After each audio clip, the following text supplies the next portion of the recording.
想听你声音，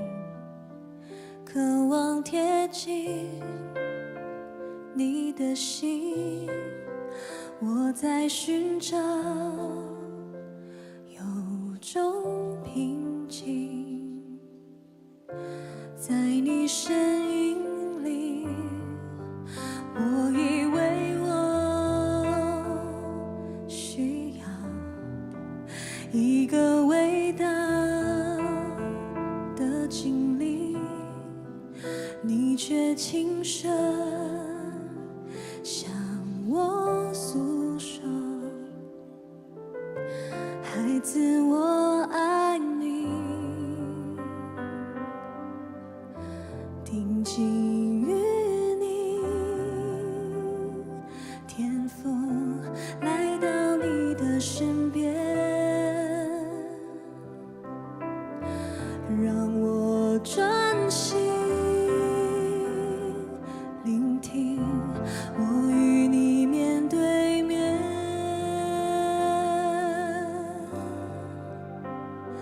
侧耳倾听，祝你微笑声音，在你脚前安静，你的话语是生命，你灵让我苏醒，我渴慕你，沉浸在你怀里，我灵安息，我安静，敬畏你。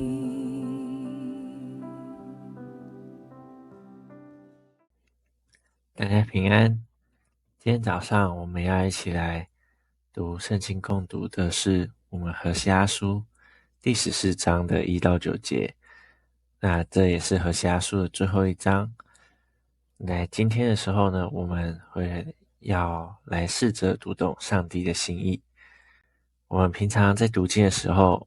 可能很容易就停在我们应该要做什么这个问题上。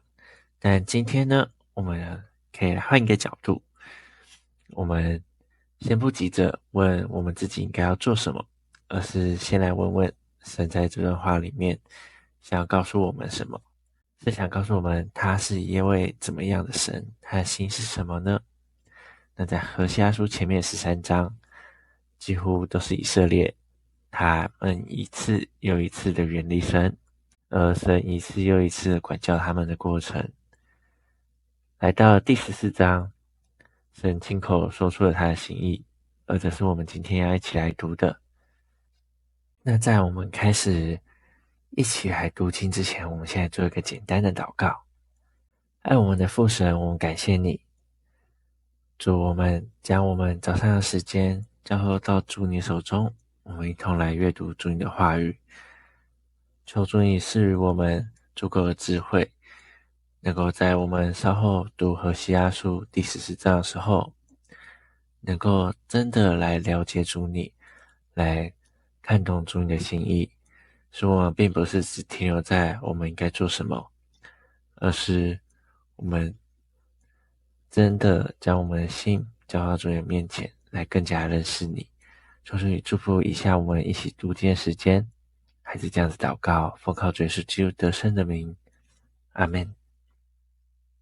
好，那现在我们大家一起先来看到何西阿书第14章的1到9节。以色列人啊，你们的罪使你们跌倒了，你们要归向上主，你们的上帝。你们要回到上主这里，向他祈祷说，求你赦免我们一切的罪过，垂听我们的祷告，使我们能够照所承诺的颂赞你。亚述人不能救我们，在马也不能保护我们。我们再也不向偶像说，你是我们的上帝。上主啊，我们知道你向孤儿施仁慈。上主说，我要医治我子民的创伤，专心一意地爱他们。我不再向他们发怒。我是以色列干旱之地的甘霖，他们要像百合花开放，像黎巴嫩的大树深深扎根。他们要长出新芽，像橄榄树一样美丽。他们要发出芬芳，像黎巴嫩的香柏树。他们要再次得到我的保护。他们要像花木繁茂的花园，像多产的葡萄园。他们要像黎巴嫩的美酒。以色列人要跟偶像绝缘。我要垂听他们的祷告，照顾他们。我要像常青树荫庇他们。我是他们一切福气的源头。愿聪明智慧的人都明白这本书的记载，愿他们铭记在心。上主的道路是正直的，义人遵循这道路，罪人却因轻视这道路而跌倒。接下来我们把何西阿书第14章分成3个部分来看。首先我们看到第一个部分是1到3节，在这里面呢，我们可以看到神要什么，来读懂神的心意。神在这过程中呼召百姓回转的时候，并没有要求他们先办一场仪式，献上牲畜，而是说你们要回到上主这里，向他祈祷。接下来整个第2到第3节都是同一句话，是神在教导百姓向他祷告的完整祷词，也是一篇悔改祷告的内容。整段祷告词很值得我们来一起细读。百姓要说的不只是求主你来赦免我们一切的罪过，其中还包括亲口承认亚述人不能救我们，战马也不能保护我们，我们再也不向偶像说你是我们的上帝。换句话说，放下对亚述、对战马、对偶像的依靠，不是悔改之后另外要做的行动，而是在悔改祷告的本身内容里面，是百姓在神面前诚实说出口的自白。最后这段祷告以一句话来收尾：上主啊，我们知道你向孤儿施仁慈。百姓们并不只是来求神做什么，而是在祷告的最后，他们说出了他们对神的认识。他们知道神是一位怜悯恩待那些为无靠的人的神。这里呢，读出了神心意的第一层。神在意的不是我们先拿出了多少实际的改变来证明我们自己，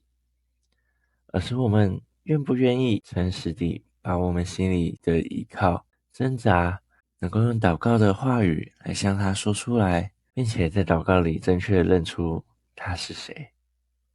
真正的回转是从正确地读懂神的心开始。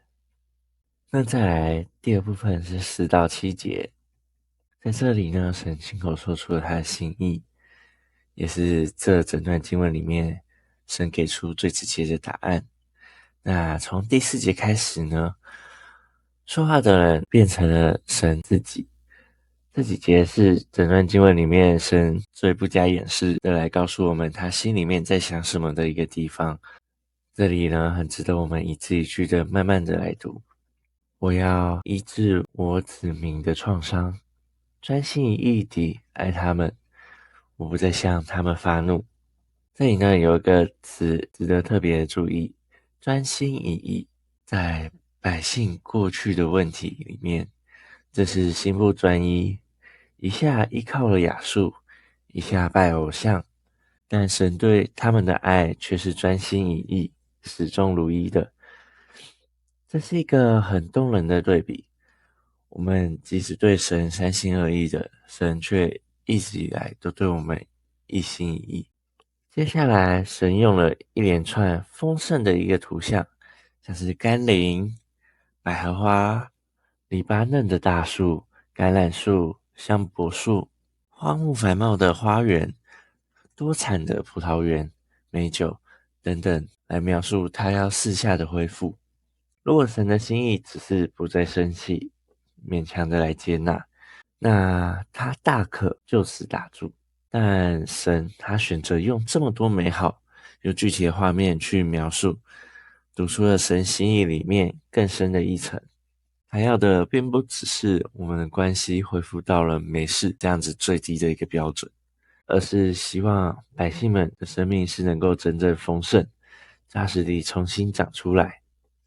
最后让我们一起来看到第3个部分，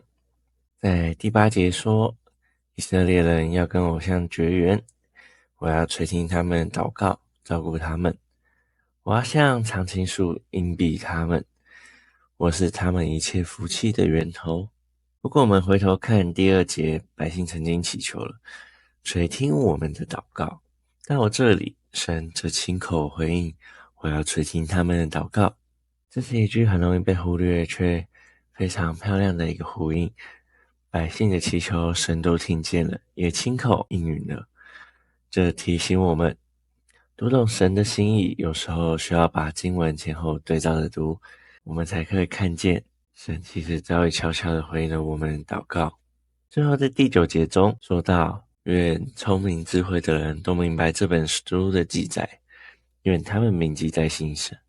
上主的道路是正直的，因人遵循这道路，罪人却因轻视这道路而跌倒。这里特别提到，罪人跌倒不是因为神的道路不清楚，而是因为轻视，选择不去认真读懂，不把它放在心上。这正好呼应我们今天的主题，神的心意其实已经清楚地摆在我们面前。问题常常不是神说的不够明白，但我们是不是愿意多花一点时间，用智慧静下心来去读懂它呢？我们再来把这3个部分带回到我们日常生活，可以试着练习以下的一件事情。下次我们遇到困难，或者觉得神很遥远的时候，我们先不要急着问我到底该怎么办，我要做什么，而是我们先来问问神此时此刻对我的心是什么，这件事情神怎么安排进我的生命里面。根据我们今天读的这段经文，答案很可能不是责备，而是我要来医治你的创伤，专心一意地爱你。这也提醒了我们，神的心意常常跟我们自己脑补出来的神是不一样的。我们很容易把自己的挫败感投射成可能神在生气，或神对我们失望。但何西阿书的第14章让我们看到神的心意其实比我们想的更温柔，更专一。希望我们都愿意来花时间真正的去读懂，而不是用猜的。更不要像第9节曾经说的那样，我们因为我们轻视而错过了神在我们生命里面摆放的心意。神的心意到底是什么？何西阿书用一整卷书来告诉我们一件事情，神的心意远比我们想象的更专一，更温柔。他要医治，他专心一意地爱我们。那再来一周，想聊一个小问题给大家回去能够思考。在我目前的处境里，如果我愿意花时间安静下来读懂神的心意，他想对我说的是什么呢？现在让我们一起来做一个结束的祷告。亲爱的天父，谢谢你在何西阿书第14章里这么清楚地告诉我们你的心意。你说你要来医治我们的创伤，专心一意地爱我们。你的怒气已经止息了。主啊，求你原谅我们常常三心二意，一下依靠我们自己的能力，一下想依靠别人的肯定，却忘了我们要来单单依靠你。求你赐给我们聪明智慧的心，让我们不只是读过这段经文，而是真的能够明白铭记你的心意，不要因为轻视而跌倒。也求你帮助我们在每一天遇见的处境里，愿意先安静下来，问你，主，你此时此刻的心意是什么？而不是只凭自己的猜测行事。愿你也亲自垂听此刻正在观看、在经历软弱挣扎的弟兄姐妹的，求你应许他们来亲自照顾好他们，荫庇他们，使我们每一个人都能够清楚知道，主，你是我们一切福气的源头。这些祷告是奉主耶稣基督得胜的名求，阿们。我以为我需要一个伟大的经历，你却轻声向我诉说，孩子，我爱你，定睛于你，天父来到你的身边，说让我专心聆听，我与你面对面，让我们高举双手说，倾听主你微笑声音，在你脚前安静，你的话语是生命，你灵让我苏醒，我渴慕你，沉浸在你怀里，我灵安息，我安静，敬畏你。